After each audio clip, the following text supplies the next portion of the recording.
L'astrophysique, eh bien, c'est de la physique. Nous sommes physiciens. Et c'est ce qui distingue les astrophysiciens du XXe siècle de certains astronomes des siècles passés, qui en fait, je dis, faisaient des sciences naturelles. Quand on ne comprend rien en sciences, on classe. C'est-à-dire, à une époque, quand on ne comprenait pas les plantes, eh ben, on donnait des noms latins. On les classait. Quand on ne comprenait pas les pierres, on les classait. On classait les roches. C'est-à-dire, on ne se posait pas la question de la nature physique des corps et de l'évolution. On n'avait pas les moyens. C'est pas une critique ce que je dis. On n'avait pas les moyens de le faire. Maintenant, nous avons les moyens avec les théories physiques et les instruments. Donc, nous sommes physiciens à part entière, comme un physicien nucléaire, un physicien des particules, un physicien du solide. L'astrophysicien est un physicien parmi les autres. Avec une différence, toutefois, c'est que l'astrophysicien, lui, il ne peut pas expérimenter sur les objets qu'il regarde. C'est-à-dire qu'un physicien, dans son laboratoire, il chauffe, il coupe en deux, il secoue, il envoie un rayonnement, il triture un petit peu, et en tripotant la matière, je dirais, il énonce des lois qu'ensuite on fait apprendre aux étudiants qui réussissent à l'examen selon qu'ils ont non récité la loi. Eh bien, nous ne pouvons pas expérimenter. C'est-à-dire, on ne peut pas couper le soleil en deux, chauffer la Terre, tordre la galaxie. Heureusement pour nous, il y en a qui seraient assez fous pour le faire. Mais on ne peut pas interagir. Donc, on est obligé d'observer, de faire un modèle, et du coup ça nous suscite d'autres observations. L'observation nouvelle détruit ou fait conserver le modèle, et c'est par aller-retour modèle-observation que nous avançons. Ça, c'est une première différence. Mais cela dit, on se rend compte d'une chose, c'est quand on touche à l'infiniment petit, difficile à expérimenter, parce que l'infiniment petit, quand on l'approche, on perturbe les conditions de comportement du milieu, il est difficile à approcher, il demande des énergies, particulièrement des accélérateurs de particules, considérables. Eh bien, on développe une théorie encore incomplète, qui est en progrès actuellement, qui se développe, et on se dit, si ce que disent les physiciens actuellement, si leurs théories actuelles sont correctes, alors ça a des conséquences évidentes pour l'expansion de l'univers que nous connaissons, pour les premiers instants de cette expansion de l'univers. Je crois qu'au XXIe siècle, on ne distinguera pas souvent le physicien de l'infiniment petit de l'infiniment grand, parce qu'on a besoin des résultats des deux expériences. Il y a d'une part des rayons cosmiques dans l'univers, donc des particules qui se déplacent en temps une énergie importante. Donc le problème qui se pose, c'est qu'est-ce qui a produit cette énergie très importante. Donc ça nous fait se poser la question de savoir quels sont des processus de production d'énergie considérables. Par considérable, j'entends des processus où l'efficacité de production d'énergie sera de l'ordre de quelques 10 à 100 000 milliards de fois plus efficace que le Soleil. La bombe thermonucléaire qui est au centre du Soleil, qui nous produit tant de quantité d'énergie par unité de temps, eh bien, est un pétard mouillé, est une allumette minable à côté de ces objets extraordinaires qui nous produisent une énergie extraordinaire dans l'univers. Il faut comprendre pourquoi. Et dans ce qu'on fait, c'est qu'on observe dans toutes les longueurs d'onde, et en particulier, on a envie de savoir, dans les longueurs d'onde extrêmes, ce qu'on appelle les rayons gamma, si l'on va avoir des rayons gamma de très haute énergie. Et ça, c'est très important pour comprendre la structure de la matière, qu'est-ce qui a produit ces rayonnements de haute énergie. Vous savez, dans les accélérateurs de particules, qu'est-ce qu'on fait ? On envoie des projectiles et on casse la matière. C'est en la cassant qu'on voit comment elle se comporte. Donc on voit bien que c'est des choses très énergétiques qui ont donné la solution. Mais on n'est pas capable, dans les accélérateurs de particules actuellement, que ce soit à Genève ou aux États-Unis, d'atteindre des énergies aussi grandes que ces énergies qui existent dans l'univers. Donc on utilise ce qui arrive du ciel comme une source naturelle. Dites-vous que dans les années 1950, les Le Prince Ringuet, Bernard Grégory, à l'époque où on n'avait pas d'accélérateur de particules, montaient au sommet du pic du Midi pour attraper des rayons cosmiques et casser la matière par rayons cosmiques. Puis ensuite, on a su les fabriquer en labo, donc c'était plus simple. C'était cher, mais c'était plus simple. Eh bien, ces particules de très haute énergie, qui sont liées donc à la structure intime de la matière, c'est ce que nous étudions. Par exemple, la centrale, solaire de Thémis, dans les Pyrénées, on voulait produire l'énergie sous forme électrique, tester l'EDF, ils ont fait leur test, c'est terminé, c'est plus très utilisé. Savez-vous que c'est récupéré par les astronomes et par les physiciens, où il y a des expériences où on utilise toute l'atmosphère de la Terre comme un détecteur, c'est plus une pellicule à photo, c'est l'atmosphère terrestre, et quand un rayonnement de haute énergie arrive, il y a ce qu'on appelle un effet Cherenkov, c'est un petit peu compliqué, il y a une petite luminescence qui se produit une fraction de seconde, une nanoseconde, et ça dure très peu de temps, donc il y a des télescopes qui regardent en même temps, qui par triangulation reconstituent à l'endroit où ça s'est produit, il faut qu'on élimine les lumières de la voiture qui va passer à l'horizon, les lumières de la ville, l'avion qui est passé, enfin que sais-je, parce que c'est un phénomène très, très, très faible, et on voit, les physiciens s'intéressent à la nature du rayonnement, les astronomes s'intéressent à l'endroit d'où vient ce rayonnement. Eh bien, on voit sur Terre cette centrale utilisée pour l'instant et des nouveaux projets, ça s'appelle CAT, Céleste, etc., se mettre en place pour étudier cette matière dans ses manifestations les plus énergétiques. Donc, dans sa composante la plus petite, grâce à l'univers, donc l'infiniment grand. Là, il faut bien comprendre que les deux se rejoignent. C'est le même but que nous poursuivons. À la fois comprendre la structure de la matière et à la fois comprendre comment elle se distribue dans l'univers, comment elle se comporte. Soyons conscients du fait qu'au début de ce siècle, nous ne savions même pas que les galaxies existaient. On se demandait si tout l'univers ne se ramenait pas à notre galaxie vue par la tranche. La Voie lactée vue par la tranche nous indique qu'on vit à l'intérieur d'un disque. Donc on se demandait à cette époque si le disque que l'on voyait par la tranche donc, était tout l'univers ou s'il y avait autre chose. On se disait à l'époque, y a-t-il d'autres univers îles, en quelque sorte. Et c'est seulement dans les années 1920-1930 qu'on a compris qu'il y a d'autres galaxies, parce qu'on a mesuré les distances tout simplement, qu'on a compris qu'il y en avait d'autres. Et dans le cours des années 1930, qu'on a vu que plus une galaxie est loin, plus elle s'éloigne vite, d'où cette idée que l'univers est en expansion.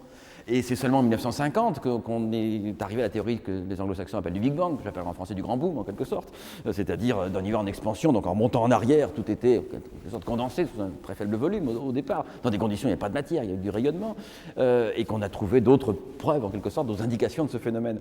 Donc premier point, ce que nous appelons univers, d'abord premier point, tous ces progrès sont récents.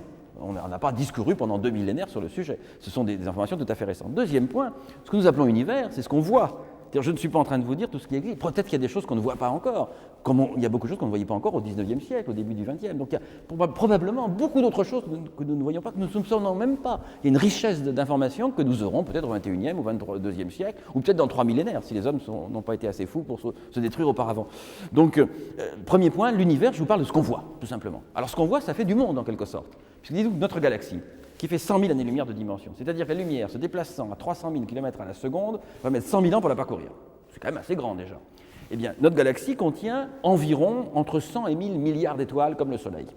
Et je ne tiens pas compte des étoiles qui sont nées dans le passé et déjà mortes, et je ne tiens pas compte de celles qui ne sont pas encore nées. Donc déjà, celles qui sont là en ce moment, c'est environ 1000 milliards. Eh bien, des galaxies telles que la nôtre, nous en connaissons, il y en a probablement beaucoup plus, mais nous en connaissons actuellement environ 1000 milliards. C'est-à-dire qu'à l'instant où nous parlons, il y a environ quelques milliers, de milliards d'étoiles. Ce n'est pas l'infini, ça, c'est un nombre fini. C'est un nombre grand, même très grand, mais c'est un nombre parfaitement fini. Enfin, autre chose que je voudrais mettre parfaitement au point, enfin mettre au point, pas parfaitement, c'est que on parle de création de l'univers. J'aime pas beaucoup ce mot-là. Disons plutôt que ce que fait le physicien, c'est qu'il observe. Ce que fait l'astrophysicien, on observe des choses. Et nous déduisons des théories à partir de nos observations. Si on déduit une théorie à partir de rien, c'est plus de la physique. C'est peut-être de la métaphysique, mais c'est autre chose, c'est un autre domaine.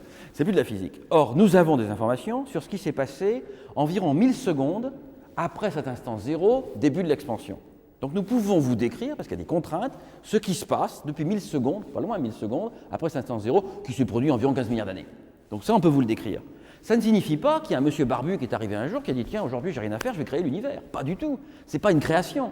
Ça signifie simplement qu'il y avait autre chose avant, nous en sommes persuadés, mais que nous n'avons pas de témoignage de cette chose avant. Ce n'est pas parce qu'un crime est resté impuni qu'on invoque des raisons mystérieuses. Par raison de commodité, on met l'instant zéro à cet instant où l'expansion a commencé. Comme dans les calendriers historiques, on met l'instant zéro à certains moments que choisissent différentes civilisations. C'est tout. Donc avant, est-ce que l'univers est un truc qui pulse? Ça peut être un objet qui pulse. Donc nous serions dans la dernière expansion, puis il va retomber sur lui-même. Est-ce que l'univers avait une évolution différente? On ne sait pas. Tout simplement, cette explosion a détruit ce qu'il y avait, des traces matérielles, puisqu'il n'y avait pas de matière à ces tout premiers instants. Il y avait essentiellement du rayonnement. Et dès que la matière naissait, le rayonnement l'a tué. Donc on a détruit les premiers. Mais peut-être qu'au sein d'un quark, je veux dire quelque chose qui va paraître bizarre, au sein d'un quark, il y a encore la trace de ce qui s'est passé avant.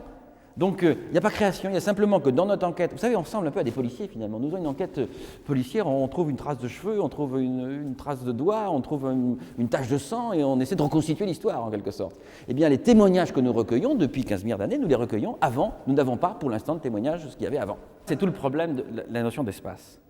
Et il faut bien comprendre que cette question, la question de savoir si on dit l'univers est là, qu'est-ce qu'il y a au-delà, vous savez, c'est ce petit dessin qui est un dessin d'ailleurs qu'on croit du Moyen-Âge, mais qui est récent, où on voit un monsieur avec une grande barbe qui passe son doigt à travers le ciel pour voir ce qu'il y a derrière, en quelque sorte. Bon, eh bien, ça ne marche pas en fait. Pourquoi? Parce que cette question sous-entend que nous sommes dans un espace euclidien, donc à 3 dimensions, que les parallèles ne se rejoignent pas, qu'il y a le haut, le bas, la gauche et la droite, donc l'espace auquel nous sommes habitués, nous les hommes, qui, à l'évidence, ne permet pas de décrire l'univers. On observe que les choses se passent différemment. D'abord, première chose fondamentale, il n'existe pas d'espace indépendamment de la matière. Donc je veux dire par là que la notion d'espace comprise par les Grecs il y a 2000 ans, bon Moyen-Âge, etc., comme ce qu'il y a dans une pièce. Dans une pièce, vous avez un mur, et vous comprenez où la gauche, la droite, le haut et le bas, et vous pouvez vous repérer pour un système de référence, vous dites, au-delà du mur, il y a autre chose, et puis vous regardez, c'est l'extérieur de la maison. Eh bien, on ne peut pas décrire l'univers comme ça c'est faux. La notion d'espace que nous appliquons, c'est le comportement de la matière en son voisinage. Donc si vous supprimez la matière, il n'y a rien. Alors on a imaginé à un moment donné qu'il y avait l'éther, c'était même, on se déplace dans un éther, alors on a essayé de mettre en évidence l'éther, on a vu que ça ne marchait pas. Même si certains physiciens actuellement sont en train de revenir à cette idée sous une forme un peu plus moderne. Mais disons que l'idée d'imaginer que l'univers serait plongé dans autre chose et que nous serions donc un sous-ensemble de cette autre chose, et qu'au-delà il y a autre chose, est une idée qui ne tient plus au XXe siècle. Simplement, comprenez que nous observons des choses, que nous appelons espace le comportement au voisinage de ces choses, et j'emploie le mot chose exprès, qui est un mot vague, vous voyez, et qu'il y a peut-être encore d'autres choses au-delà, mais il n'y aura d'espace au-delà que s'il y a de la matière, s'il y a autre chose, ou du rayonnement, qui revient même. Donc il faut bien comprendre que nous ne baignons pas dans un espace donné avec des limites et des frontières. Ça, il faut bien comprendre ça. Vous voyez bien que l'astrophysique aussi touche à des notions fondamentales qui sont celles de l'espace, nous en avons dit quelques mots, c'est du temps aussi. Alors le temps, c'est passionnant parce que, qu'est-ce que c'est que le temps? Si nous étions vraiment pressés par le temps, je dirais non, c'est rien. Et là, je serais vraiment honnête. Mais alors, on peut en dire un peu plus quand même. Le temps, c'est un sentiment, ce que j'appellerais un sentiment de quelque chose qui s'écoule. Et on voit bien que nous-mêmes, si nous regardons notre montre, la succession des événements de notre vie, et si nous regardons nous pensons à nos impressions en quelque sorte, eh bien, il n'y a pas homogénéité. À un moment donné, on s'ennuie, on a l'impression que le temps ça dure très longtemps, que ça dure 10 minutes à la montre, et de temps en temps, on est passionné, il s'est passé 3 jours, on n'a pas vu le temps passer. Donc déjà, on a un sentiment du temps qui est différent de la mesure objective de la montre, du sablier ou que sais-je. Premier point. Deuxième point, nous pensons au temps, nous sur Terre, à l'échelle d'une vie terrestre, on voit les choses s'écouler de manière régulière, bon, on a une notion intuitive. On voit bien qu'il y a un temps biologique, c'est-à-dire qu'une cellule, par exemple, ça évolue, donc les gens vieillissent, ils meurent, d'autres naissent, etc. Il y a donc un temps biologique différent du temps de la perception. Il y a enfin un temps des physiciens. C'est-à-dire les physiciens ont essayé de comprendre le temps, et en tout cas, Einstein nous a appris une chose, et ce n'est pas Einstein qui l'a inventé. Einstein a utilisé des observations, des astronomes en particulier, des physiciens en général, et a interprété ces observations. Et on a compris une chose, il n'existe pas de temps absolu. De la même manière qu'il n'y a pas d'espace absolu, nous ne baignons pas dans un espace dans lequel on était, dans lequel on serait, ça c'est faux. Il n'y a pas de temps absolu. Le temps n'est qu'une notion relative à l'observateur. C'est-à-dire que nous pouvons parler du temps sur Terre, pour les hommes, entre nous, mais il n'y a pas de temps pour l'univers absolu. Et pourquoi il n'y a pas de temps absolu? Pour une raison très simple. C'est que l'information dans l'univers est transmise à vitesse finie. C'est-à-dire que n'importe quelle information, que ce soit la lumière, que ce soit un signal radio, que ce soit une interaction gravitationnelle, n'importe quoi, se transmet à 300 000 km par seconde. Quand vous êtes donc vous intéressez à des objets qui sont à des milliards d'années-lumière, ça veut dire ce qui se passe en ce moment. En fait, ça n'a pas de sens ce que je dis en ce moment, ce qui se passe en ce moment. Il n'y a pas de simultanéité. Mais ce qui se passe en ce moment, nous en aurons connaissance dans quelques milliards d'années. Quand nous regardons l'étoile la plus proche est de 4 années-lumière, c'est-à-dire que nous voyons ce qui s'est passé il y a 4 ans. Donc quand nous regardons loin dans l'espace, nous regardons en fait dans le passé. Donc il faut bien comprendre qu'on ne peut définir que des repères locaux d'espace, des repères locaux de temps. Il n'existe ni espace absolu, ni temps absolu. Simplement, ce qu'on peut faire, c'est relier ces repères entre eux. Les plus proches, ce n'est pas trop difficile de les relier entre eux. Je veux dire qu'on soit sur Mars, sur Jupiter, sur la Terre, sur la Lune, on peut les relier du point de vue temps. Moins dans l'univers, c'est plus difficile, mais on y va petit à petit. Et là aussi, cette notion d'espace et de temps absolu, elle est liée à nos intuitions, nos sentiments de cet animal qui est apparu un jour sur Terre, qui était l'homme, assez primitif et qui devait survivre tout simplement. Donc il n'y a pas de temps absolu. Fin 19e, début 20e, les mathématiciens développent des équations mathématiques qui ne se comportent pas comme les autres. Qu'est-ce que c'est de ne pas se comporter comme les autres? Ça veut dire simplement, vous écrivez une équation, ce qu'on apprend à l'école, ce qu'on a fait au siècle passé, puis vous trouvez une solution. Je ne sais pas, on a parlé du mouvement des corps, et bien on sait que les équations de Kepler vous montrent que l'orbite d'une planète, c'est une ellipse, c'est une solution, c'est une ellipse. Donc on trouve ce qu'on appelle des intégrales en termes savants, en mathématiques, des solutions à votre problème. Puis il y a des équations qui n'ont pas de solution simple. C'est-à-dire que l'ensemble des points représentant le comportement du système, c'est-à-dire soit la coordonnée x en fonction de la coordonnée y, soit une quantité physique quelconque en fonction du temps, eh bien, ne se rassemble pas sur une courbe, mais c'est un nuage de points. C'est-à-dire chaque point, vous avez un nuage de points, et on peut appeler ça, vous voyez, si on fait des dessins représentants, vous aurez des courbes qui se referment sur elles-mêmes, ça c'est ce qu'on appelle des solutions intégrales en quelque sorte, puis vous aurez des nuages de points, on appelle ça une mer, comme une mer et des îles au milieu, vous voyez. Donc il y a des solutions sous forme d'îles et des solutions sous forme de mer. Et donc ça veut dire que le système, en quelque sorte, il n'est pas chaotique, il ne fait pas n'importe quoi. Mais le système, il peut évoluer dans des états très différents. Alors je vous donne un exemple en astronomie, c'est le premier exemple d'ailleurs en physique que nous ayons eu, un exemple naturel de chaos.